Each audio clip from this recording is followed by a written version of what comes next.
Enfatiza la ley de Dios quebrantada para que las personas se vean a sí mismas como pecadores que necesitan la salvación. Sabes, no puedes predicar las buenas nuevas hasta que cuentes las malas nuevas, ¿verdad? No se puede predicar la gracia a menos de que entiendan la ley. Y ellos nunca entenderán la misericordia a menos de que entiendan el juicio. Así que tienes que hablar sobre la ley de Dios.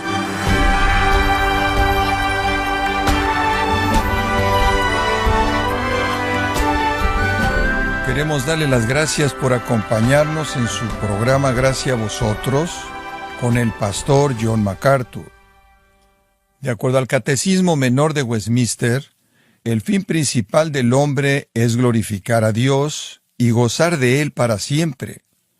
Una forma por la cual el hombre puede glorificar a Dios es por medio de la evangelización y la proclamación de su gracia y misericordia. Pero, ¿qué verdades son indispensables cuando se comparte el Evangelio? El día de hoy, el pastor John MacArthur, en la voz del pastor Luis Contreras, contestará esta pregunta y otras más al enseñarnos cómo debemos testificar de la gracia de Dios por medio de la evangelización en la serie Entrenamiento Espiritual en Gracia a Vosotros. Bueno, como saben, en nuestros tiempos breves juntos hemos hablado de algunas cosas muy importantes en términos de la vida cristiana. Hemos hablado sobre la oración, la importancia de la oración, el estudio de la palabra de Dios, y hemos hablado de lo importante que es que experimentemos la comunión real. Y ese tipo de cosas funciona dentro de la familia de Dios. Pero hay otra cosa de la que debemos hablar, y eso es testificar a aquellos que están fuera de la familia de Dios. Ahora, indirectamente, si esas otras cosas son correctas, vamos a tener un impacto en otras personas, pero necesitamos hablar un poco sobre un enfoque directo de comunicar el Evangelio Salvador de Jesucristo a otras personas. Solo un par de versículos para que pensemos en esa línea. En Juan 15, Jesús dice esto, versículo 26, «Cuando venga el Consolador, a quien yo os enviaré del Padre, el Espíritu de verdad, el cual procede del Padre, Él dará testimonio acerca de mí». Ahora, lo primero que aprende de ese versículo es que el Espíritu Santo está ocupado en testificar. El Espíritu Santo ha venido a testificar de la verdad acerca de Cristo. Y luego dice en el siguiente versículo, el versículo 27, «Y vosotros daréis testimonio también». Y les dice a los discípulos, «porque habéis estado conmigo desde el principio». Entonces el Espíritu Santo fue enviado al mundo y a nuestros corazones para dar testimonio de Cristo. Y por lo tanto, Él da testimonio a través de nosotros, ¿no es así? Y nosotros que hemos estado con Cristo, somos testigos de primera mano de quién es Él y de lo que puede hacer en una vida. Y el ministerio de testificar se nos ha encomendado. Hechos 1:8 dice, «Seréis testigos cuando el Espíritu de Dios venga sobre vosotros», ¿verdad? Entonces, todos somos llamados a comunicar el Evangelio Salvador de Jesucristo. Ahora vamos a hablar sobre lo que eso significa y cómo hacerlo de manera eficaz en nuestra sesión de hoy. Entonces, ¿quién quiere comenzar con una pregunta? Audiencia. John, ¿tienes que estar especialmente entrenado para testificar o cualquiera puede hacerlo? John. Yo diría en respuesta a esa pregunta que es bueno si tienes algún entrenamiento, pero cualquiera que conozca a Jesucristo puede hacerlo. Esa es la condición. Déjame darte una ilustración. Cuando era pastor asistente hace algunos años en una iglesia donde mi padre era pastor, un día la secretaria entró corriendo por la puerta de la iglesia y dijo, «Hay una pelea en el estacionamiento. Hay una pelea en el estacionamiento», y era un día un poco aburrido, así que pensé que saldré y la vería, ¿verdad? Así que salí por la puerta y aquí estaba un tipo tirado en el suelo. Estaba unos 50 pies de donde salí por la puerta de la iglesia. Y este tipo lo pateaba, solo golpeaba su cuerpo. De hecho, había 2 de ellos haciéndolo. Y me di cuenta de que esto era muy serio, así que salí por la puerta y pensé, hombre, tengo que hacer algo. Así que dije, oigan, dejen de hacer eso. Nada. Quiero decir que ni siquiera me respondieron. Y pensé, bueno, tal vez no me escucharon, así que grité un poco más fuerte. Ya. Y nada. Entonces me dirigí hacia ellos y cuando llegué ahí los escuché decir, mátenlo, mátenlo. Y me di cuenta de que esto no es una pelea. Esto es un asesinato. Y ahí estoy diciendo, déjalo, déjalo. Y no me estaban poniendo atención. Bueno, finalmente salí y me vieron. Y en ese momento el tipo era un desastre. Ni siquiera se podía distinguir su rostro y había sido pateado literalmente sin sentido. Y entonces este tipo grande se volteó hacia mí. Y quiero decir que era realmente grande. Resultó que pesaba más de 125 kilos, más de 1,90. Era un trabajador profesional en una puerta y jugaba rugby. Era enorme. Y yo no soy muy pequeño, siempre he dicho que me pelearé con alguien más pequeño que yo, que haya tenido una enfermedad reciente, pero digo, no voy a hacerlo, así que me quedé un poco paralizado por un minuto porque se volteó hacia mí y me dijo, ¿qué quieres? Y dije, más vale que pares esto y dejes a este tipo en paz. Y tiró el puño hacia atrás. Y mi reacción instintiva fue moverme hacia atrás, ¿verdad? Y me moví hacia atrás y él siguió viniendo detrás de mí y pensé que seguiría moviéndome porque los estaba alejando a ambos de este tipo y siguieron moviéndose y yo seguí moviéndome. Finalmente regresé a la puerta de la iglesia y entré por la puerta. Pensé que no iban a entrar a la iglesia y que encontraría a alguien que llamaría a la policía. Entró por la puerta y salió mi papá, había estado estudiando y dice, ¿qué está pasando aquí? Y este tipo trató de pegarle a mi papá y eso me retó un poco. Así que llamé y dije, llama a la policía. Bueno, entraron en pánico. Y el otro tipo había recogido a este tipo que simplemente no tenía sentido y se golpeó la cabeza contra la pared y luego lo dejó detrás de un arbusto y corrieron hacia un auto de escape. Y entonces salí corriendo para ver la placa y estoy corriendo por la calle con un lápiz escribiendo la placa y llegó la policía y le di toda la información que pude darles. El tipo estaba vivo, pero dijo, no quiero declarar, no quiero testificar, no quiero volver a verlo, no quiero testificar, no quiero hacer nada. Estaba literalmente muerto de miedo. Y así siguieron y encontraron a esos tipos, los encontraron porque fueron a su apartamento y encontraron zapatos con sangre y todo este tipo de cosas. Y me llamaron a la corte y mientras viva nunca olvidaré lo que pasó cuando fui a la corte. Entré allí, levanté la mano y me dijeron, ¿juras decir la verdad, toda la verdad y nada más que la verdad? Y yo dije, lo juro. Y el abogado se acercó a mí y me dijo, Reverendo MacArthur, díganos lo que vio, lo que escuchó y lo que sintió. Eso fue exactamente lo que me preguntó. Y en esos términos me convertí instantáneamente en testigo. Lo que vi, lo que escuché y lo que sentí me convirtió en un testigo viable, ¿verdad? Digo, estuve allí. Y desde ese evento siempre he pensado en 1 Juan 1:1, donde Juan dice, lo que hemos visto con nuestros ojos y oído con nuestros oídos y palpado con nuestras manos, os anunciamos tocante al verbo de vida. Entonces, ¿qué es un testigo? Alguien que ha visto, escuchado y sentido el poder de Jesucristo. Entonces, en respuesta a tu pregunta, ¿quién puede ser testigo? Cualquiera que haya estado con Cristo. Y eso es lo que vimos en Juan 15, ¿no es así? Serán mis testigos porque han estado conmigo desde el principio. Entonces, cuando conoces a Jesucristo y lo has visto, escuchado y tocado en tu vida, te conviertes en alguien que puede hablar acerca de Jesucristo, ¿verdad? Digo, quizás no conozcas todas las doctrinas de la Biblia y no conozcas todo detalle de la teología y puede que no tengas todos los sistemas y todas las técnicas y todos los métodos, folletos y ángulos, pero si has caminado con Jesucristo, tienes algo que decir y puede ser un testimonio vivo de primera mano del poder de Jesucristo. Déjame decirte algo. Eso es mucho más importante que conocer una fórmula. Mucho más importante que conocer una fórmula. Mira, conocí a un predicador que se paró frente a su iglesia una vez y dijo, solo quiero que sepan que he sido el pastor de esta iglesia, creo que fueron 10 años, y dijo, hoy conocí a Jesucristo como mi Salvador. Y desde ese entonces se convirtió por primera vez en su vida en testigo del poder de Jesucristo. Antes de eso, conocía los hechos y los métodos, no conocía a Cristo. Y ese poder personal no estaba en la energía del Espíritu de Dios. Entonces, ¿quién puede ser un testigo? Todos los cristianos, todos los que conocen a Jesucristo. Y creo que tenemos un mandato. Quiero decir, ¿no les dijo Jesús a los discípulos, id por todo el mundo y predicad el Evangelio, verdad? Haz discípulos de todos. Y todos tenemos el mandato de salir y comunicar al Cristo que hemos visto, oído y sentido. Y digo, obviamente es algo terrible no hacer eso. Me refiero a no hacer eso, no decirle al mundo lo que hemos sabido de Jesucristo, es negarles lo más grande que jamás hayan escuchado, ¿verdad? Así que cada uno de nosotros como cristianos es un testigo. Ahora, déjame decirte algo más, incluso si no dices nada. Si la gente sabe que eres cristiano, eres un testigo. Puede que no seas muy bueno, pero lo eres porque están leyendo el significado de Cristo en tu vida y el valor de Cristo en tu vida por tu vida. Y si no dices nada, entonces Cristo no es tan valioso. Cristo no puede ser tan significativo. Digo, si eres cristiano y puedes esconderlo durante años, no puede ser tan importante o es una sociedad secreta solo para iniciados. Entonces somos testigos. Digo, Él no dice nos gustaría que fueras ellos. Él dice lo eres. Solo asegúrate de ser eficaz. Y solo un cristiano puede ser un testigo eficaz. Habiendo dicho eso, déjame decirte esto. El Evangelio es tan poderoso que incluso en boca de ese predicador que mencioné que no era cristiano, el Evangelio en sí podría trascender su falta de experiencia. Y me refiero a que Dios usó al asna de Balaam, ¿verdad? Me refiero incluso a un burro. Entonces hay un sentido en el que el Evangelio es tan poderoso que trasciende el instrumento, pero para ser un testigo verdadero y eficaz, tienes que conocer a Jesucristo. Y eso es realmente todo lo que hay que hacer, al menos para empezar. ¿Qué tal otra pregunta? Audiencia, sí, he escuchado una variedad de definiciones sobre testificar. Ahora, ¿cómo define realmente la Biblia testificar, John? Bueno, creo que ya nos hemos metido un poco en eso y testificar se definiría así.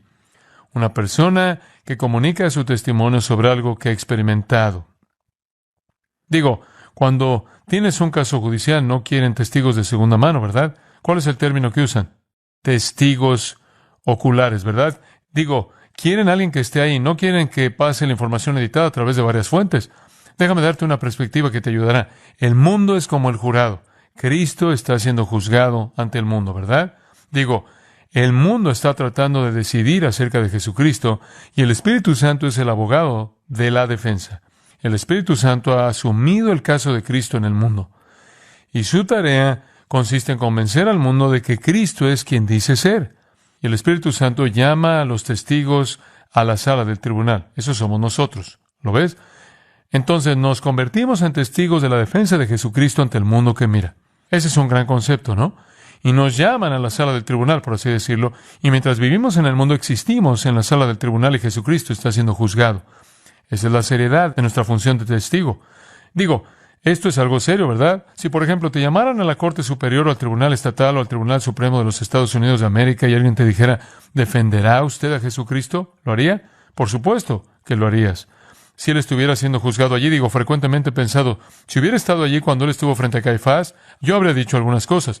Si hubiera estado allí cuando él estuvo frente a Anás, habría dicho algunas cosas. No permitiría que esos tipos se salieran con la suya, con juicios falsos sobre Cristo. Se merece algo mejor que eso, mintieron sobre ellos, etcétera. Escucha, el mundo está emitiendo un juicio y todo el ambiente en el que vivimos es una sala de audiencias y el Espíritu de Dios, el abogado defensor, nos llama a dar nuestro testimonio. Y hay algunas personas que van a llegar a sus conclusiones acerca de Jesucristo basadas en nuestro testimonio, ¿verdad? Entonces, a medida que comenzamos a comprender el testimonio, debemos comenzar a comprender que el Espíritu Santo nos está llamando a ser testigos de Cristo. Ahora hagamos esta pregunta también. ¿Cuál es el elemento que hace que una persona esté dispuesta a ser ese testigo? Y debo ser honesto contigo desde el principio. Es sacrificio. Hay un precio que pagar, porque cuando nombras el nombre de Jesucristo y salgas, habrá algunas críticas, ¿verdad? Digo, no puedes confrontar un mundo sin Dios y sin Cristo y no esperar alguna reacción. Tuve la oportunidad de estar en un campus universitario, en una universidad de unos 25 o 26 mil estudiantes. Y me pidieron que viniera y hablara sobre cristianismo y cultura en el foro abierto y varios miles de estudiantes se reunieron y yo iba a hablar sobre el cristianismo y la cultura. Bueno, ¿qué voy a decir, verdad? Entonces puedo agotar todo lo que sé sobre el cristianismo y la cultura en unos 10 minutos. Y luego decidí, dado que el número predominante de estudiantes no conocía a Jesucristo, que hablaría sobre la deidad de Jesucristo y cómo conocer a Dios a través de él. Así que pasé 10 minutos hablando del cristianismo y la cultura, 40 minutos sobre la deidad de Jesucristo. Y acabo de proclamar la salvación a través de Jesucristo. No se pudo oír caer un alfiler. Sé que el Espíritu de Dios controló las cosas, porque en realidad fue un evangelio directo. Y hay esos momentos en los que cuando predicas y sientes que solo estás presionando, y es difícil, y hay resistencia, y luego hay esos momentos en los que simplemente estás volando. Y sentí que estaba volando. Digo, yo estaba libre, venían cosas, y el poder de Dios estaba allí, terminé todo, y fue increíble lo que pasó. Un hombre se me acercó y me dijo, necesito conocer a Jesucristo. Y tuve el privilegio de guiarlo a Cristo. Otro joven al que tuve el privilegio de ver en mi oficina unos días después vino a Cristo y fue al seminario.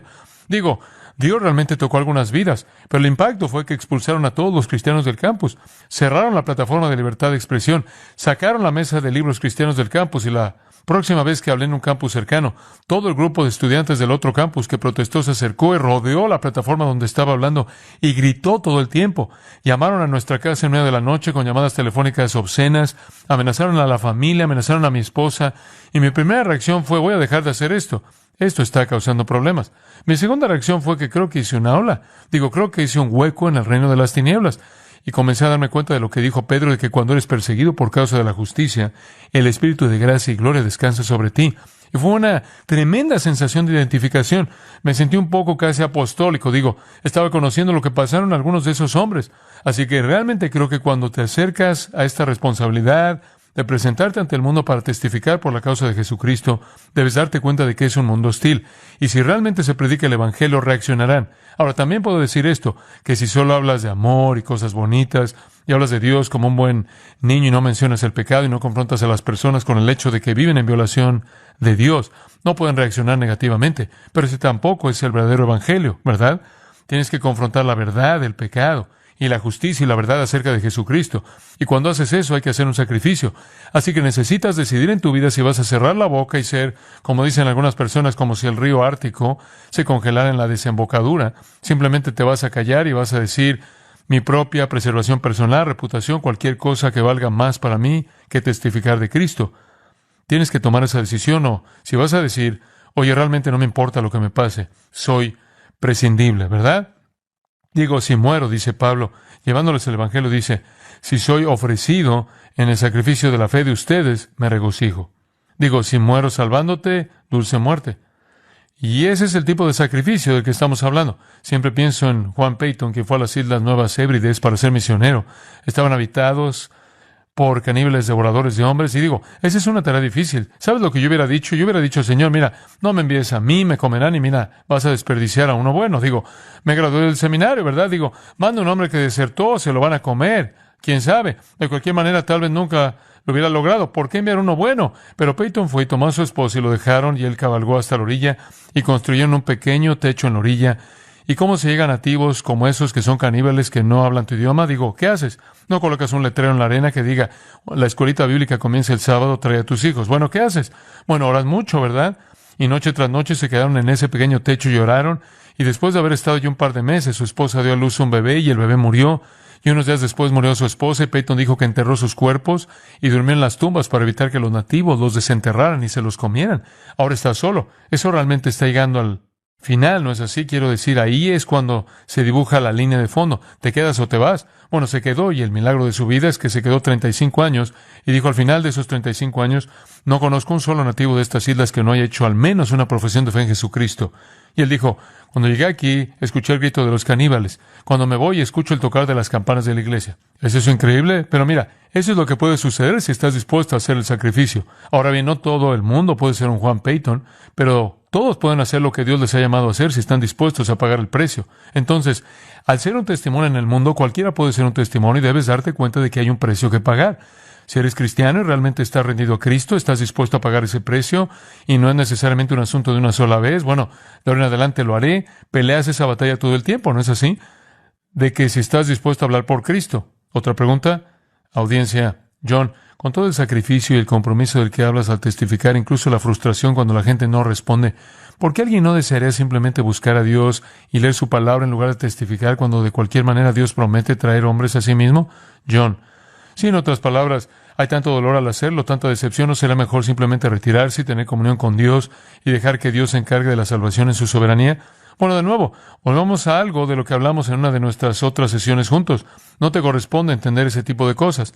No vas a decir, sabes, Dios, tienes un buen plan, pero lo he estado pensando y creo que tengo uno mejor, me gustaría sugerírtelo.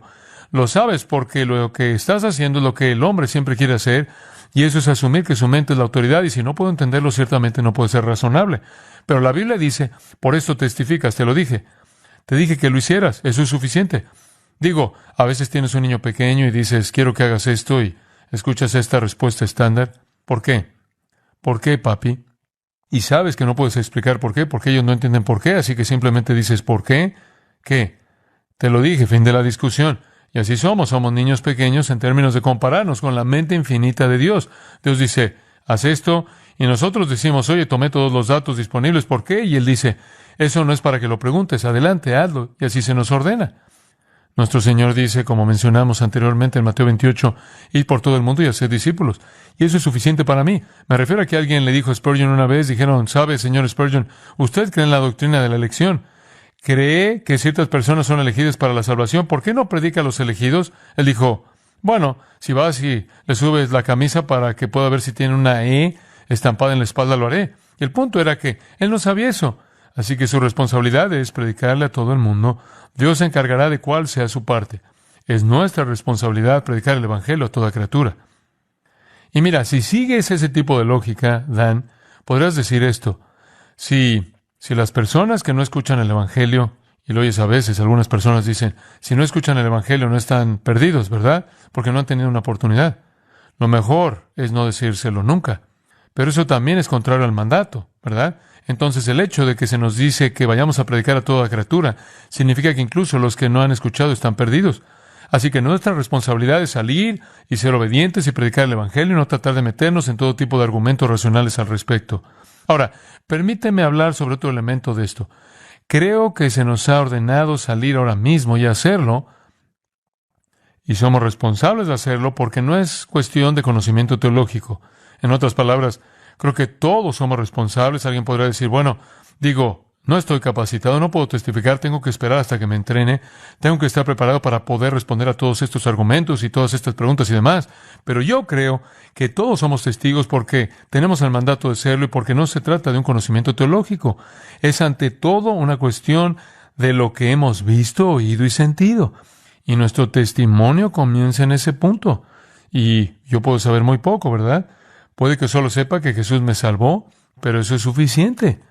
Tenemos servicios bautismales en nuestra iglesia todo el tiempo y has estado allí. El poder de esos testimonios es abrumador. Y nadie está ahí dando esta gran discusión, esta gran explicación sobre la doctrina de la homoousia, el ser de Dios, o distinguiendo el sublapsarianismo, infralapsarianismo y un labrador. Lo que digo es que nadie está dando grandes tratados teológicos en idioma de seminario. Lo que están haciendo es decir, solía ser un adicto a las drogas o solía ser, nunca olvidaré el hombre que entró allí una noche y fue realmente tosco. Su vocabulario no estaba muy pulido y estoy seguro de que algunos de los santos mayores tuvieron dificultades con la forma en la que hablaba. Y él dijo, yo era el jefe de los ángeles infernales en Houston. Y él dijo, la última vez que estuve en una iglesia, quiero que sepan que subimos en nuestras motocicletas por el pasillo delantero y por el pasillo de en medio, y aventamos una cuerda a un pastor en medio de su sermón y lo arrastramos por el pasillo central y por los escalones de la calle y por la cuadra. Y terminó en prisión por un cargo de asesinato, creo. No era de primer grado y por eso estaba fuera de la cárcel, pero él dijo, estoy aquí para decirles que durante las últimas semanas de mi tiempo en la cárcel llegué a conocer a Jesucristo y estoy aquí ahora porque quiero adorar a Jesucristo. Ahora ese tipo de testimonio, no es necesario tener mucha teología para entender eso. Eso es poderoso y la gente está sentada afuera diciendo, hombre, ¿puede Jesucristo transformar a alguien así? O alguien entra allí y dice, sabes que durante años y años he sido homosexual o lo que sea, Cristo ha cambiado mi vida, o durante años y años he sido el tipo bueno, promedio, sin satisfacción y significado, y Cristo me ha dado paz y gozo. Como puedes ver, ahí es donde comienza el testimonio, y no necesita dar un paso atrás en eso. Necesitas darte cuenta de que testificamos porque se nos ordena y porque estamos en condiciones de hacerlo. Realmente estamos en condiciones de hacerlo si Cristo ha cambiado nuestra vida, y mejorará y estaremos en mejores condiciones de responder preguntas más adelante, pero todavía tenemos el poder de una vida transformada, y eso es muy, muy importante. ¿Otra pregunta? Audiencia. Sí. Bueno, es obvio que se supone que debemos ser testigos, pero ¿cuáles son los elementos que hacen que un testimonio sea eficaz? John. Bueno, esa es una pregunta importante, Pablo, porque algunos de nosotros hemos tratado de testificar y regresamos de esa ocasión y decimos, debe haber habido una mejor manera, ¿verdad? Quiero decir que debe haber habido otro enfoque, me apagaron cuando apenas estaba en el primer paso. ¿Qué es lo que realmente necesitamos entender acerca de testificar? Muy bien, primero que nada, permítame darles un panorama general. Básicamente, el testimonio colectivo de la iglesia es fundamental. Por ejemplo, asistes a una iglesia, ¿verdad? Y la reputación de esa iglesia en la comunidad realmente establece las bases para saber si alguien va a escuchar lo que tienes que decir. Por ejemplo, supongamos que asistes a una iglesia donde se están peleando. La iglesia está dividida, el pastor y yo con la secretaria, es caótico. Llega el periódico, todo el mundo lo sabe y vas, y eres de esa iglesia y vas a la gente en tu iglesia o tu trabajo, en donde vives y dices, solo quiero decirles que el Señor es maravilloso y todos vivimos para el Señor y quiero que conozcas a Jesucristo. Y él dice, ¿vas a esa iglesia allá donde el pastor robó todo el dinero? Fin del testimonio, ¿verdad? Es la comunidad colectiva la que pone el cimiento para hacer que los testimonios individuales sean importantes y creíbles. Recuerdo que uno de los abogados de nuestra iglesia vino a verme un domingo y me dijo, acabo de tener una experiencia terrible. Dije, ¿qué pasó? Él dijo, bueno, estuve en la corte esta semana y estaba trabajando con este otro abogado y lo invité a la iglesia y él me dijo, ¿a qué iglesia vas? Dije que voy a Grace Community Church y John MacArthur es el pastor. Él dice, ¿vas a esa iglesia? Él dice, sí. Él dice, me gustaría que vinieras. Él dice, ¿estás bromeando? Yo nunca iría a esa iglesia. Él dice, el abogado más corrupto de la ciudad ve esa iglesia. Bueno, vino este abogado y dijo, esto me rompió el corazón, así que me levanté en el servicio esa mañana y conté esa historia y dije, no sé cuál de ustedes abogados que vienen aquí es ese abogado corrupto, pero me gustaría que limpiaras tu vida porque estás haciendo que sea muy difícil para los demás testificar. ¿Entiendes el punto? Sabes que estás allá afuera y vas a tener que defender el cristianismo al que perteneces. A veces es difícil, ¿no? A los periódicos les gusta resaltar las cosas malas que le pasan a la gente cristiana y a los medios de comunicación les encanta ese tipo de cosas. Así que tenemos que vivir esa vida. Tenemos que ser esa sal y esa luz, ser consistentes. Entonces, Pablo, en respuesta a tu pregunta, parte de tu eficacia al testificar depende de otras personas. Así es. Y el fundamento de credibilidad que han puesto. ¿Alguna vez has ido a testificarle a alguien, a compartir a Jesucristo con alguien, y ya han conocido a tantos buenos y queridos cristianos? En cierta manera el tobogán está engrasado. Simplemente sigues navegando Y eso es muy importante, ese testimonio colectivo. Y de nuevo volvemos a Juan 13, ¿no es así? Donde Jesús dice, en esto conocerán todos que sois mis discípulos, si tuviereis amor los unos con los otros y cuando vean la pureza de la iglesia. Pedro exhorta, ten un comportamiento honesto entre los paganos, ¿verdad? Y cuando entras en las cartas de Pablo a Timoteo y él le dice cómo debe organizarse la iglesia, y luego a Tito y dice, hombre, cuando comiences a elegir líderes, elige líderes cuyas vidas sean impecables en el mundo. Porque si puedes derribar a tus líderes, ellos acabarán con todo tu movimiento y perderás tu testimonio. Entonces, en un sentido muy real, dependemos uno de otro. Y lo que hagas en tu vida puede afectar mi testimonio. Como tú sabes, conoces a alguien, tratas de compartir a Cristo, conocí a un cristiano y era tal y tal y tal. No me interesa. Así que ese es un elemento muy importante de eso. Ahora déjame hablar un poco sobre otra cosa. Pasas del testimonio colectivo al testimonio individual. Y esto también es esencial, que tu vida sea la correcta. El lugar en el que tendrá el mayor impacto tu testificar es el ambiente en el que vives todo el tiempo. Digo, ahí es donde te hundes o nadas, ¿verdad? Decimos, es tan difícil ganar a mi familia para Cristo. Así es. Porque a menos que vean día tras día la virtud de Jesucristo viniendo a través de ti, se va a poner difícil. Y estamos hablando desde el punto de vista humano. Sabemos que Dios está obrando, pero de nuestro lado hay una vida pura que establece las bases. 1 Pedro 2:15 dice, haciendo bien, callas. ¿Recuerdas ese versículo? La ignorancia de los insensatos. La gente quiere difamar el cristianismo, quieren menospreciarlo, quieren golpearlo, pero es tu vida correcta, tu vida virtuosa lo que cierra la boca de los críticos. Digo, todos anhelamos un cristianismo irreprensible. ¿No es así? Digo, ¿no nos encantaría demostrarle al mundo la inocencia de la vida de un cristiano? No la perfección, sino esa integridad honesta y recta que dice, seguro que fracasé, pero voy al Señor y Él me ayuda con esto. Eso es realmente lo que queremos como base, muy, muy importante. Ahora, solo otro pensamiento en esta línea. Conforme testificas ahora sobre esa vida pura individual, hemos hablado sobre la base colectiva de la vida pura, a medida que entras a testificar con eso como base, creo que es esencial que cuentes tu testimonio. En otras palabras, que la gente esté escuchando cómo Cristo ha cambiado tu vida. Porque la mayoría de las personas que vienen al Evangelio, que vienen a Cristo, vienen desde el punto de vista de sentir una necesidad. Se sienten incompletos, se sienten solos, se sienten deprimidos, se sienten insatisfechos. Allí es básicamente donde están los hombres. Buscan placer y no lo encuentran, buscan el amor y no lo encuentran. Siempre pienso en Roquentin, el personaje principal del libro de Sartre. Sartre escribió un libro sobre la vida, lo llamó Náuseas. Ese era el título, realmente una mala manera de ver la vida, ¿verdad? Y el personaje principal dice, pensé que podía encontrar la vida en el placer, en la emoción, así que probé todas las emociones, y descubrí que si no tenía sentido, entonces solo podía traer mi falta de sentido a mi placer, así que decidí que el placer debe ser servir a la humanidad. Y dijo, me resultó fácil amar a la humanidad, era gente que no podía soportar. ¿Verdad? En términos generales podría ser muy condescendiente filosóficamente, pero en términos de relaciones reales no pudo ser suficiente. Así que decidí que debía ser en el amor íntimo con una persona del sexo opuesto. Y él dijo, a todos los que tocaba los convertía en lujuria y los destruía. Y así al final dice, decidí quitarme la vida para quitarme una vida superflua más. Bueno, no todo el mundo es tan filosófico como Sartre sobre la vida, pero básicamente la gente busca satisfacción. Buscan muchas cosas que se encuentran dentro de la categoría de satisfacción. Están buscando liberarse de la culpa, créame. Es muy difícil lidiar con la culpa. Te preguntas por qué las instituciones mentales están llenas de gente. Creo que principalmente se debe a la culpa. No pueden deshacerse de la ansiedad apilada sobre ellos por la culpa. Luego está todo este asunto de la falta de propósito. Edna St. Vincent Millay dice, la vida debe continuar, simplemente no sé por qué. Y Arthur Miller dice, la vida se deteriora con los kilómetros que recorremos con nuestro Volkswagen. Digo, no hay nada ahí, ningún propósito. Y luego están aquellas personas que son literalmente víctimas de su propia pasión y no pueden superarla. Simplemente no pueden superarla. Y aquí está esta falta de sentido en la vida. Entonces, cuando le testificas a alguien y te acercas a ellos y les dices, oye, paz y vida, propósito en la vida, esto está en Jesucristo, ¿verdad? Y ese es lo inicial, pero no puede detenerse ahí. Digo, eso no es suficiente. Creo que el joven rico vino a Jesús porque sentía una necesidad. Viene a Jesús y corre. Digo, un joven está corriendo, tiene algunos problemas, está sufriendo. Y se desliza de rodillas y mira hacia arriba y dice jadeando, ¿qué tengo que hacer para obtener la vida eterna?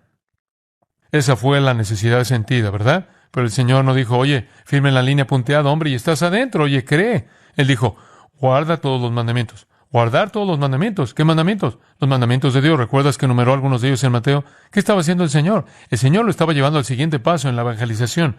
Tiene que ir más allá de una necesidad sentida. Deben darse cuenta de que están viviendo en pecado y rebelión contra Dios. Y a veces eso es lo más difícil de decirle a alguien.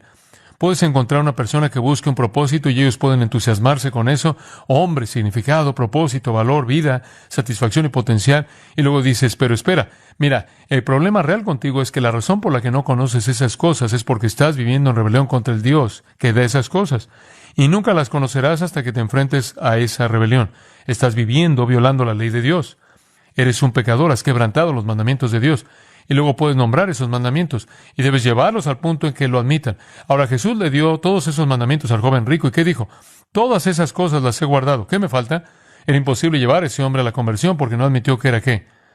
Un pecador. No quiso admitir que no estaba en línea con Dios. Por lo tanto, todo lo que buscaba era un placebo. Todo lo que buscaba era una panacea, un alivio temporal de los síntomas, y no quiso admitir que hubiera un problema más profundo. Y entonces tienes que llevar a la gente al punto en el que realmente afirme el hecho de que es pecador, y eso a veces es difícil hacerlo. Y luego los llevas un paso más allá, creo yo, y es que los llevas al punto en que reconocen que necesitan someter su vida al control de Dios. ¿Recuerdas al joven rico? Entonces Jesús le dijo, quiero que hagas algo, vende todo lo que tienes, dáselo a los pobres, sígueme. Y la Biblia dice que se dividió. Él iba a ser el Señor de su vida. Seguro quería la vida eterna, quería paz, quería liberarse de la ansiedad, quería todas esas cosas, pero no estaba dispuesto a hacerlo en los términos que tenía que admitir que era un pecador, porque necesitaba desesperadamente preservar su propio sentido de autoestima. Y en segundo lugar, de ninguna manera iba a someter su vida al señorío de otra persona. Y esas son las condiciones a las que tenemos que llevar a la gente. Por lo tanto, el conocimiento de tu testimonio, conforme está mezclado con las Escrituras. Y eso significa que confrontas a las personas con la palabra de Dios. Y la palabra de Dios dice, vas a tener que lidiar con el pecado y el señorío de Jesucristo. Ahora hay otra cosa que debes hacer también en los elementos de testificar de manera eficaz, y es esta. Debes reconocer que dependes del poder del Espíritu de Dios. Dices, bueno, ¿por qué es eso importante? Porque evita que manipules a la gente.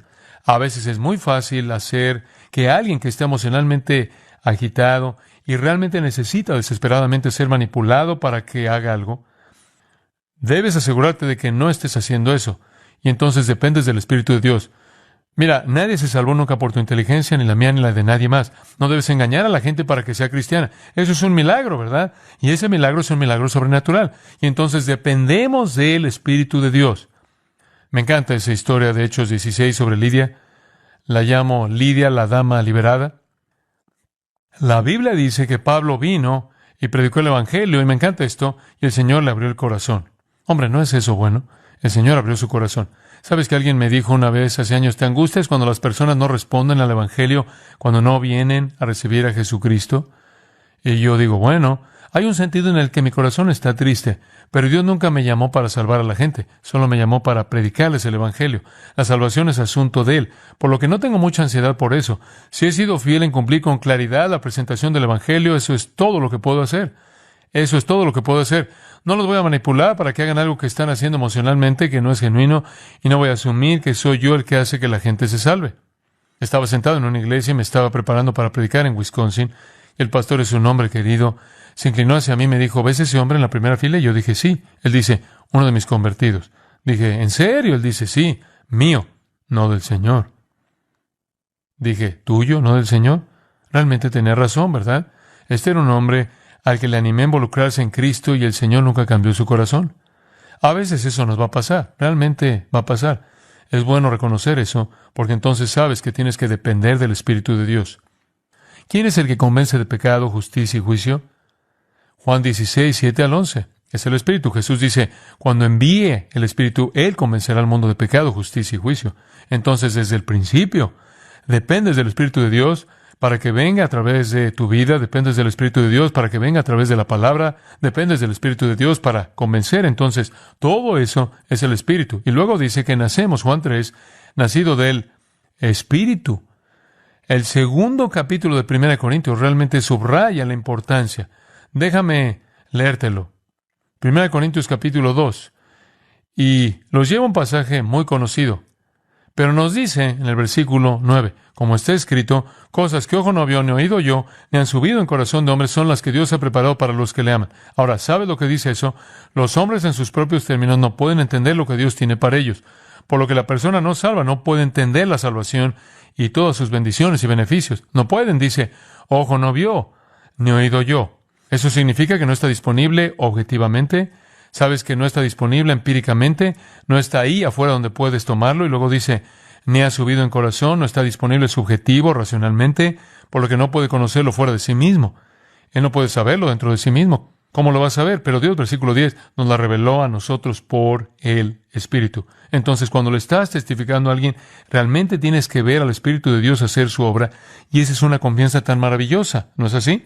También es maravilloso ser parte de eso, saber que el Espíritu de Dios nos usará a medida que nos involucremos, y eso nos lleva a nuestra responsabilidad. Estamos hablando de la responsabilidad del Espíritu Santo. ¿Cuál es nuestra responsabilidad?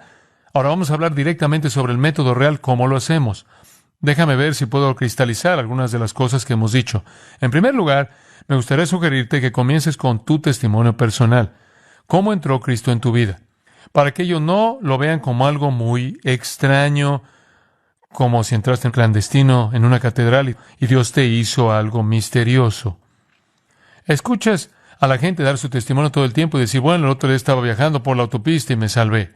O estaba sentado en mi sala de estar y el Señor me condenó. Estaba junto a mi cama, estaba hablando con un amigo, estaba en un restaurante o estaba en un servicio religioso. Es diverso, ¿no?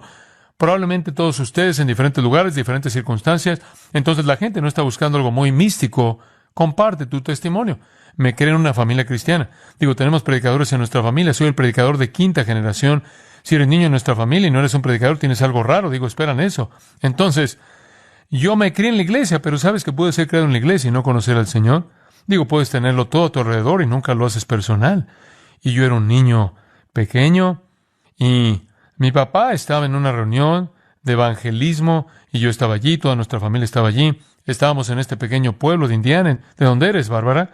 Estábamos en Indiana y mi padre predicaba todas las noches en esta iglesia, le estábamos pasando muy bien, y uno de los hombres de la iglesia tenía algunos hijos, y el niño dijo, vamos a hacer algo hoy, y yo era un pequeño de unos 8 o 9 años, y salimos y destrozamos la escuela, y volteó cajas de arena, escritorios y contenedores de tinta, y digo, yo estuve con ellos, y tú sabes, quieres ser uno de los muchachos, ¿verdad? Cuando tienes 9 años, y eso es lo que quieres hacer.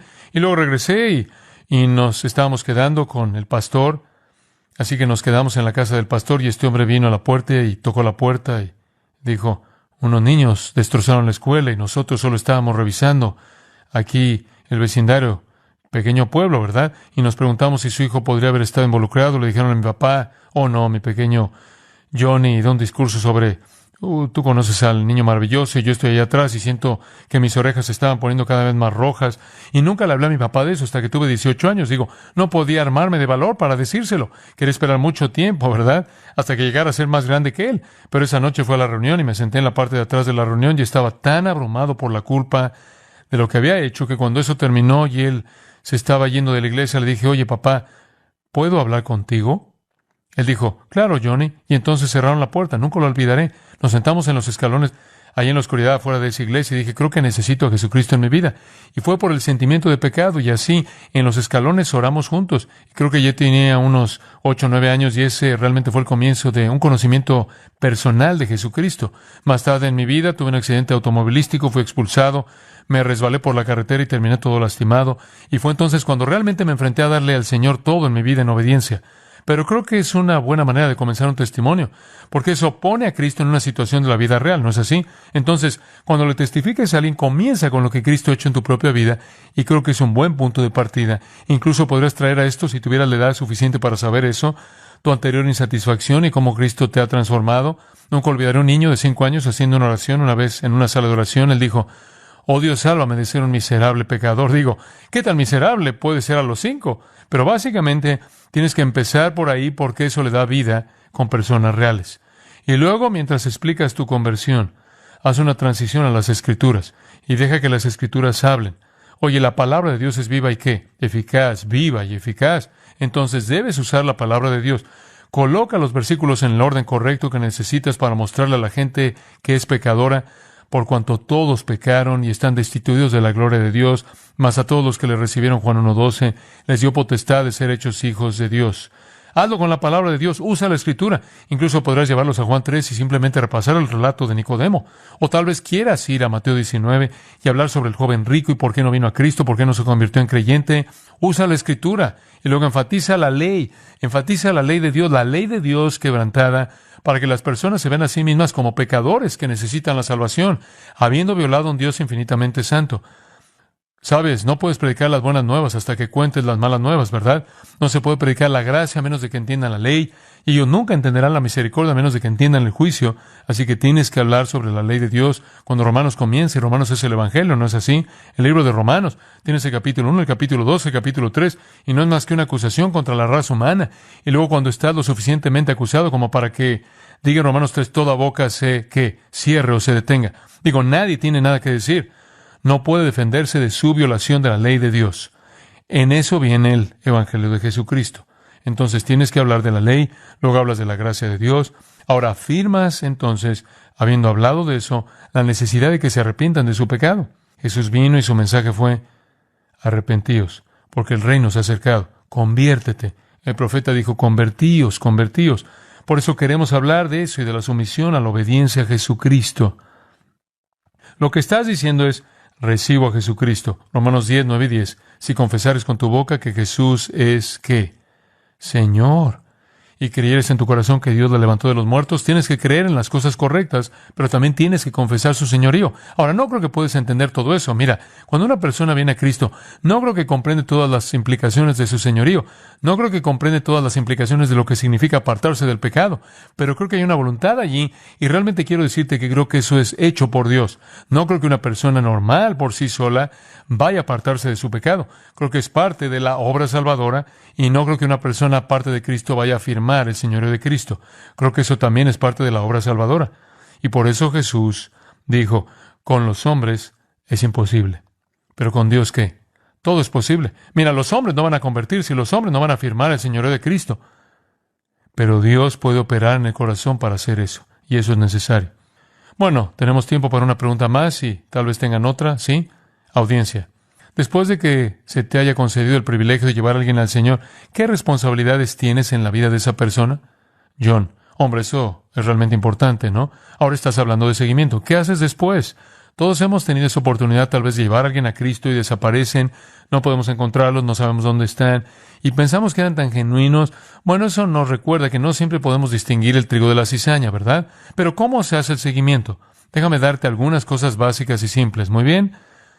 Algunos elementos básicos, y creo que se encuentran en un pasaje y será bueno verlos. Es el capítulo 4 de 1 de Corintios. Y simplemente fluye de la relación de Pablo con los corintios.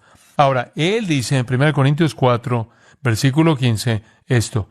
Él dice: en Cristo Jesús, yo os engendré por medio del Evangelio, ¿verdad? Bueno, él dice: los guía a Cristo. Ustedes son mis hijos espirituales. Así que los ha llevado a Cristo. Ahora, ¿cuál es su responsabilidad? Él les está escribiendo de regreso como el que los condujo a Cristo. ¿Y qué hace? Observa, en primer lugar, el versículo 14. No escribo esto para avergonzaros, sino para amonestaros como a hijos míos amados. Ahí está lo primero. Creo que necesitas amar a alguien. Creo que debes demostrar una preocupación genuina por esa persona. Y esa es la clave del seguimiento. Necesitan saber que los amas. ¿Y qué significa amar a alguien? ¿Te sientes emocionado por ellos? ¿Se te pone la piel de gallina espiritual? No. De tal manera amó Dios al mundo que ¿qué? Que dio. Él dio. Y si amas a tu hermano, 1 Juan 3 dice: si dices que amas a tu hermano y cierras tu corazón, no lo amas en absoluto. Y Jesús dijo en Juan 13 que quería que sus discípulos amaran como Él había amado. Y Él simplemente había amado, lavándoles los pies sucios, supliendo su necesidad, dando servicio. Servicio sacrificado, eso es amor. Y creo que la mejor manera de darle seguimiento a alguien es simplemente demostrar que realmente amas. Que realmente los amas, a dedicar parte de tu tiempo, tus propias prioridades, tus propios asuntos para invertir en su vida. Ahí es donde empieza. Oye, Pablo decía continuamente a las iglesias donde evangelizaba: anhelo verlos, ¿verdad? Anhelo volver y perfeccionar lo que falta en su fe. Y él dice: aunque los amo más y ustedes me amen menos, Por eso, yo seguiré amándolos. Se entregó a esa gente, se ofreció a ellos. Digo, estaba enfermo, estaba al borde de la muerte, Epafrodito estaba con él en su relación con otra iglesia. Es solo parte de abandonarte a ti mismo, y el amor es la clave del seguimiento. Creo que lo que estoy diciendo es que no les entregues los 8 libros de seguimiento y no les das tu vida y tu corazón. Hay un par de cosas más de las que debemos hablar, y también están en este pasaje, versículo 14, amonestaros. Creo que eso también forma parte, ¿no? No se puede crear un niño simplemente afirmando el amor. También tienes que advertirles, ¿no? Sigues haciendo eso y vas a tener un problema. Eso es lo que la Biblia llama amonestación.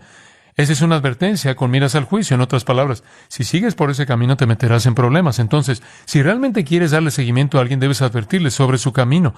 La advertencia es un elemento clave. Ahora hay algunos otros elementos en este pasaje de los que debemos hablar.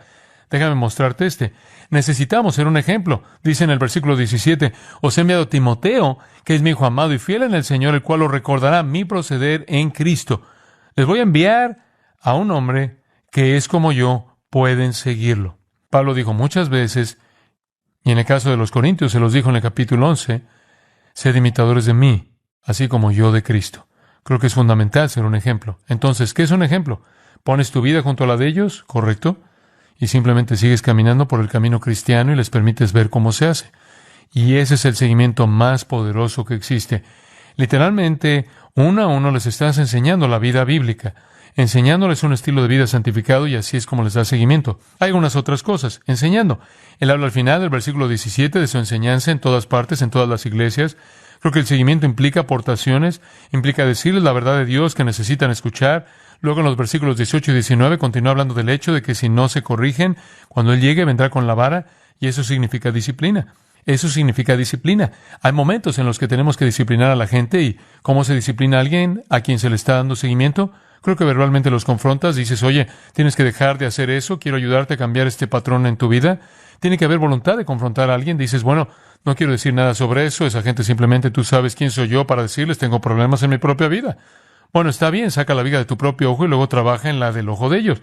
Pero no puedes dejarlos solos. No los ayudarás si no dices lo que debería decirse. Bueno, espero que esas cosas les den un comienzo básico. Hemos hablado sobre quién puede testificar y básicamente hemos dicho que cualquier cristiano puede testificar y debe testificar y testifica porque has tenido una relación personal con Jesucristo.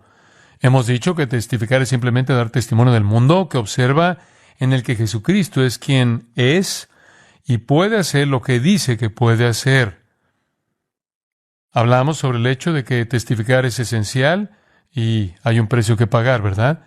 Hay que pagar un precio de sacrificio. Hemos dicho que es necesario porque se nos ha ordenado que lo hagamos y estamos equipados para hacerlo. Después de todo, conocemos al Señor Jesucristo. Y luego hemos hablado de algunas de las características que lo hacen eficaz. Y hemos hablado de métodos, cómo poner nuestro testimonio en Él y trabajar a través de la palabra. Y hemos hablado de seguimiento.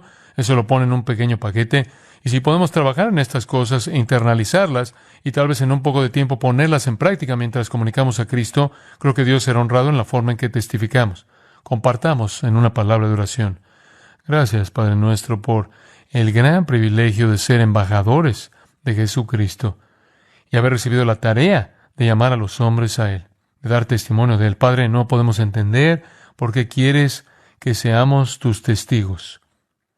Somos tan frágiles y fallamos. Sin embargo, sabemos que por el poder del Espíritu de Dios, tú puedes usarnos. Te agradecemos por ese privilegio. Para la gloria de Jesucristo oramos. Amén.